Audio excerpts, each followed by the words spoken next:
आइए मैं आज आप सबों को कंवर जनजाति के बारे में बताऊंगा और इस जनजाति को हम निम्न बिंदुओं द्वारा अच्छी तरह से समझ सकते हैं। पहला है कंवर जनजाति का परिचय, दूसरा है कंवर जनजाति की उत्पत्ति, तीसरा है सामाजिक जीवन, चौथा है धार्मिक जीवन, पांचवा है आर्थिक जीवन, छठवां है राजनीतिक संगठन और सातवां है निष्कर्ष।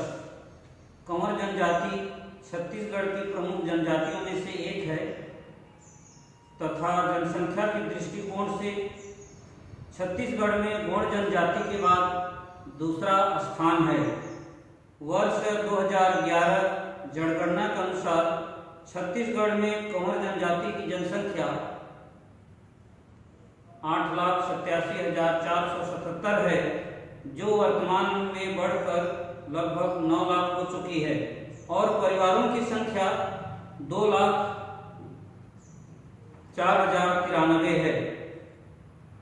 यह जनजाति छत्तीसगढ़ राज्य में सबसे अधिक जशपुर एवं रायगढ़ जिले में निवास करती है। यद्यपि यह जनजाति कुछ सीमा तक बिलासपुर, रायपुर, राजनांदगांव, दुर्ग तथा सरगुजा में फैले हुए हैं। छत्तीसगढ़ राज्य के अतिरिक्त इस जनजाति का विस्तार महाराष्ट्र, उड़ीसा, झारखंड तथा मध्य प्रदेश में भी है। कंवर जनजाति की उत्पत्ति के संबंध में कोई ऐतिहासिक प्रमाणित अभिलेख नहीं है, लेकिन मौखिक कथाओं और किंवदंतियों के आधार पर ऐसा माना जाता है कि ये यदुवंशी थे और इसकी उत्पत्ति महाभारत काल के कौरवों से मानते हैं। ऐसा कहा जाता है कि महाभारत के युद्ध में कौरवों के परास्त होने के पश्चात जो कौरव बचे हुए थे वे अपने को बचाने के लिए जंगल में इधर उधर भागकर अपने प्राणों की रक्षा की और जंगलों में छिपकर अपना जीवन निर्वाह करने लगे। यही कौरव वंशीय कालांतर में कंवर कहलाने लगे। प्रजातीय दृष्टिकोण से कंवर जनजाति को प्रोटो ऑस्ट्रेलॉयड वर्ग में रखा गया है। इसकी त्वचा का रंग काला, होंठ मोटे, चौड़ी नाक, जबड़े कुछ बाहर की ओर निकले हुए, काले तथा खुरदरे बाल तथा छोटा कद कंवर जनजाति की मुख्य शारीरिक विशेषता है।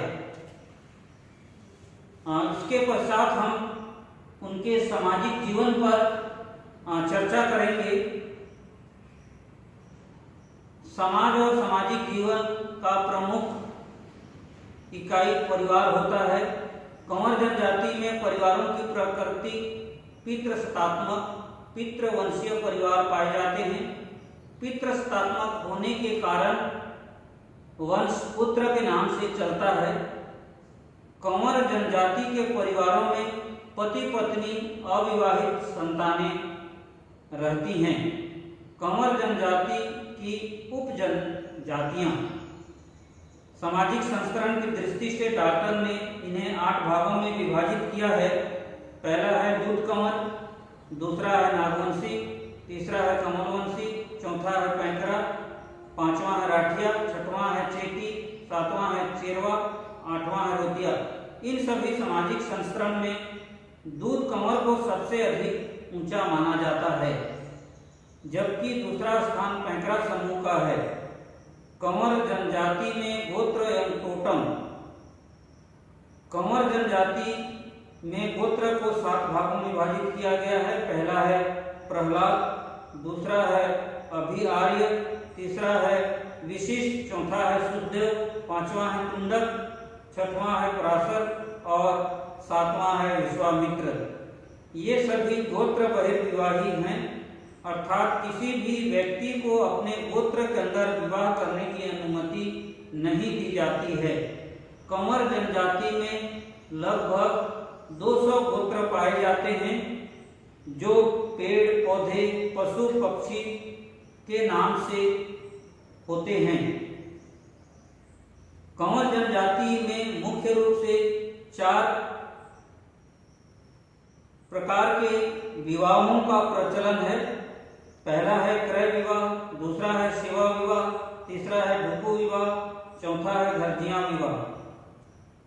इस जनजाति में क्रय विवाह का प्रचलन सबसे अधिक है। इस प्रकार के विवाह में वर पक्ष कन्या पक्ष को वधू मूल्य देते हैं।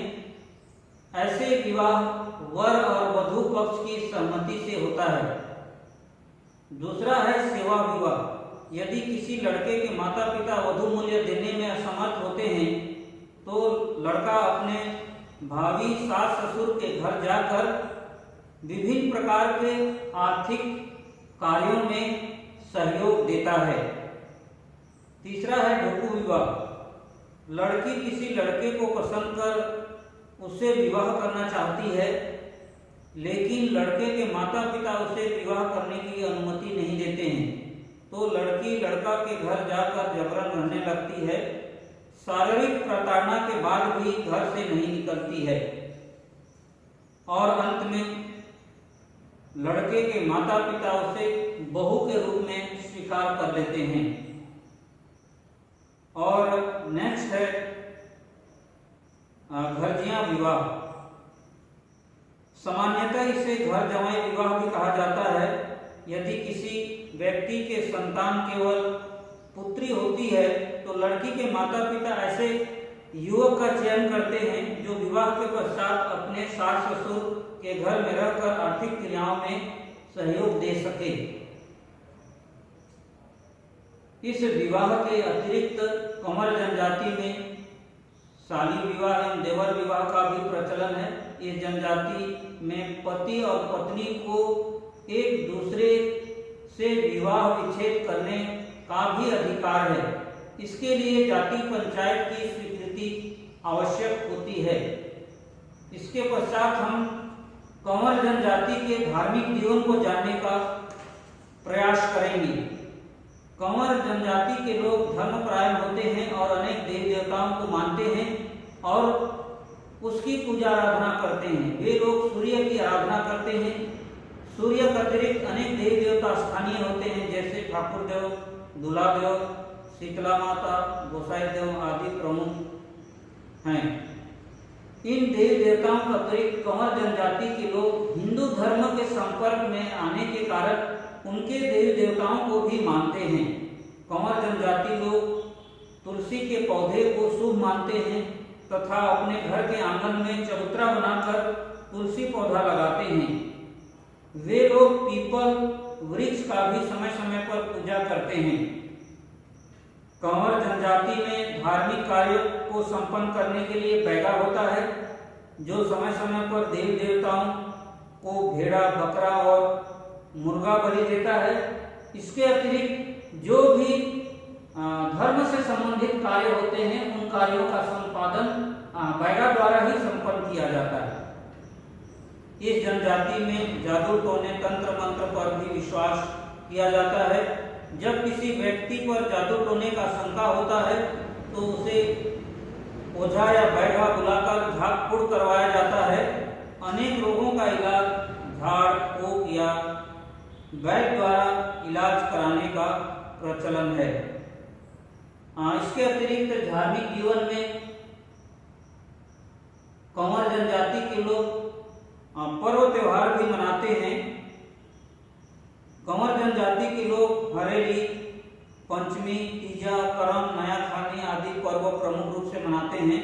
हिंदू धर्म के प्रभाव में आने के कारण इस जनजाति में दशहरा, दीपावली, रामनवमी, होली, मकर संक्रांति आदि का प्रयोग भी बढ़ता जा रहा है।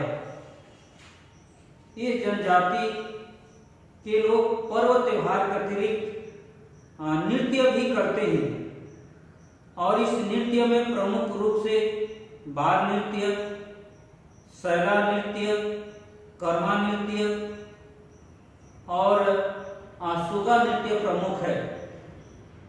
बार नृत्य के संबंध में यह कहा जाता है कि बार नृत्य कंवर जनजाति में 12 दिन तक होता है, कभी कभी 1 या 2 महीने तक भी बाल नृत्य संपन्न किए जाते हैं। 12 दिन नृत्य करने के कारण इस नृत्य को बाल नृत्य कहा जाता है।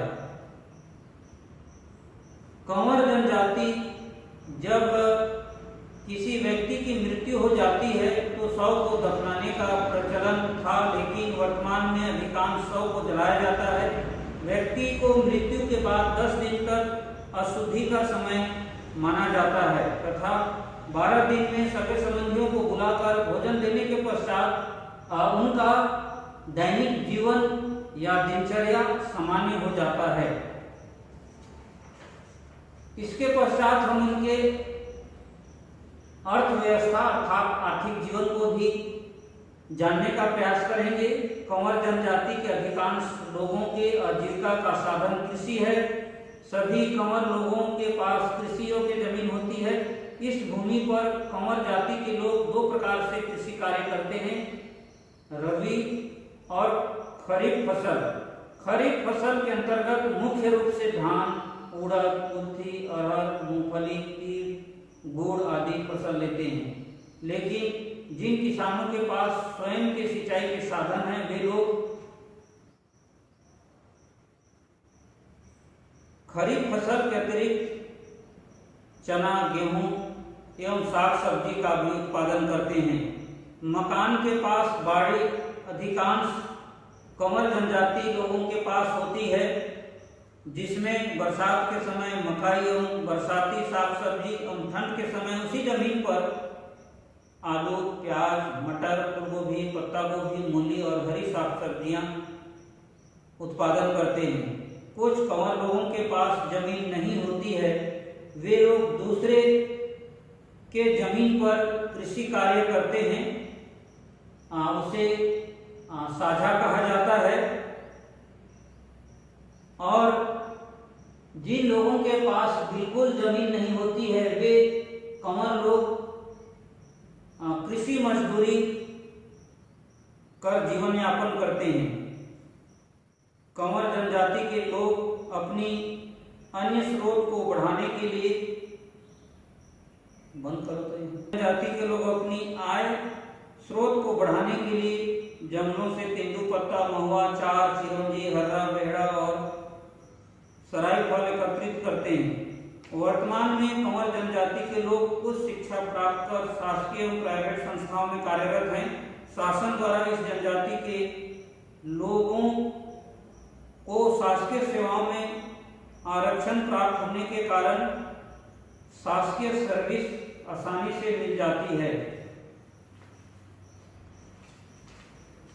इसके पश्चात उनके राजनीतिक संगठन को हम जानेंगे, समझने का प्रयास करेंगे। कंवर जनजाति में भी परंपरागत जाति पंचायत होती है। जाति पंचायत के मुखिया को सयाना या गोटिया कहा जाता है। कंवर जनजाति में जाति पंचायत के अतिरिक्त एक चक पंचायत होती है, जिसमें 7-8 गांव तक शामिल होते हैं। किसी भी विवाद या मुद्दे को ग्राम पंचायत निर्णय लेने में असमर्थ हो जाती है तो ऐसे मुद्दे व विवाद को चक पंचायत के सामने रखा जाता है।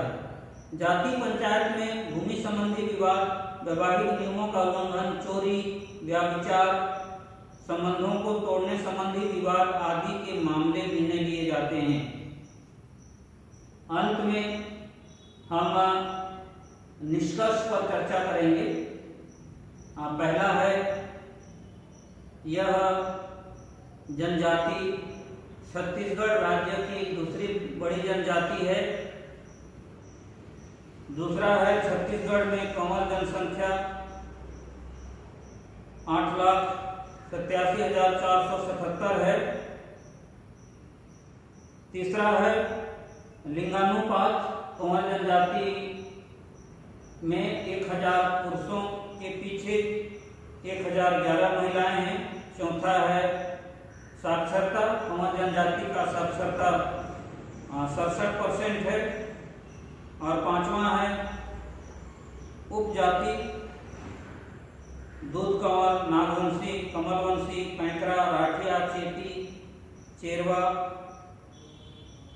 और अंत में रोतिया। प्रमुख नृत्य हैं कर्मा नृत्य, शैला नृत्य, बाल नृत्य, सुआ नृत्य। इस प्रकार आप लोगों को मैं कंवर जनजाति के बारे में विस्तार से बताया। यदि आपको कंवर जनजाति के बारे में और अधिक जानना चाहते हैं या किसी को समझ में नहीं आया है तो आप जब महाविद्यालय जब खुलेगी उस समय आप कॉलेज आकर मुझसे संपर्क कर सकते हैं। आप लोगों ने धैर्य से सुना, बहुत बहुत थैंक्स, धन्यवाद।